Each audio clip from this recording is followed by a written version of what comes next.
त्यसो भयो भने अब बन्ने प्रोजेक्टहरू चाहिँ एकदम डाइनामिक तरिकाले लागत भन्दा पनि समय नबढ्ने गरिकन इबिसीमा जुन पहिले हामीले गरेका थियौँ मोडलमा र सगढीपट्टिको सीमा यो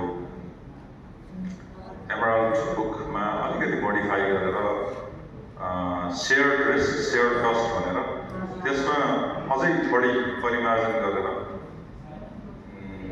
खिम्तीमा बनाएको मोडललाई अलिकति अनुसरण गरेर कस्ट टाइम बढ्दाखेरि बढी चाहिँ कन्ट्र्याक्टर जिम्मेवारी लिने गरिकन र त्यसको लागि त्यसलाई बाइन्डिङ गर्ने गरिकन अगाडि बढ्नुपर्ने छ। अब गर्दाखेरि त्यसले बढाउँदा त्यो बाहेक चाहिँ चिलिमीले विद्युत प्राधिकरणका पावर हाउसहरूलाई सेवा दिने त्यसको मार्फत यो पावर प्लान्ट आफै चिलिमी आफै मार्फत पनि भनेर मैले चिलिमी सिओ सरलाई पनि भनेको छु, निर्देशन त्यहाँ दिएको छु।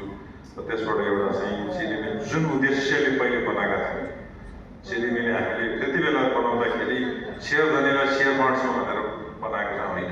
यो यहाँलाई अब म चाहिँ स्वीकार इमान्दारी साथ भन्नुपर्छ, सेयर धनीलाई सेयर लाभांश बढाउँछौँ भनेर हामी चिलिमी बनाएको। चिलिमी हामी आफै बनाउँछौँ र बनाउने कसरी भनेर बाटो देखाउँछौँ भनेर पनि। सो बाटो देखाउने उद्देश्यले चिलिमी बनाएको, बाटो देखाइयो जस्तो लाग्छ होइन। र त्यस हिसाबले अहिले त्यति धेरै निजी क्षेत्रहरू आएका छन्, त्यो बाटो देखाएर नै हो। त्यस्तै गरेर अब कसरी पावर चलाउने, भरमा सम्मान गर्ने, निजी क्षेत्रलाई कसरी सहयोग गर्ने आदि कुरा बाटो देखाउँदै जानुपर्छ। अन्य अरू बाटो देखाउने काम हामीले गर्छौँ। र अहिले जुन सेयरधनी महानुभावले व्यक्त गर्नुभएको जुन चासो छ एकदमै हामीलाई पनि म पनि एउटा सुरुदेखि जति म्याक्सिमम कर्मचारीले राख्नुपर्ने 3,60,000 रुपियाँ 3600 सेयर अहिले त त्यो अहिले त अब 20,000 पुगिसक्यो, 24,000 पुगिसकेको छ।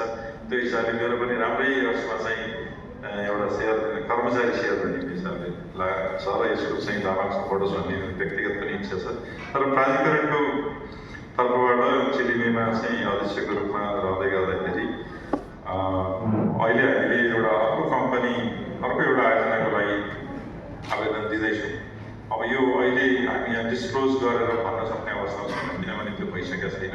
अर्को वर्षको साधन छ गुड न्युज ल्याउँछौँ र प्लस यी सब्सिडरी कम्पनीहरूबाट पनि सेयर लाभांश 5% पनि भए पनि भन्नुभयो।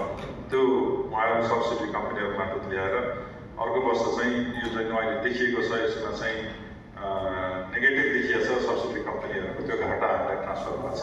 अर्को वर्ष उहाँहरूले त्यसलाई ब्यालेन्स गरेर मिलाउनु भयो भने त्यो पोजिटिभमा आउनेछ र बेटर हुनेछ भन्ने म आफू विश्वस्त छु।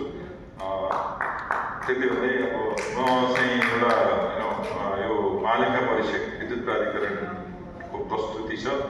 महालेखा परीक्षकको कार्यालयको मात्र भयो होइन, महालेखा परीक्षक जो आफैलाई नै मैले त्यहाँ प्रस्तुति गर्नुपर्ने भएकोले म एकदम समयमा पर्ने हुनाले सबैसँग मैले मात्रै अब यहीँबाट बिदा हुन्छ।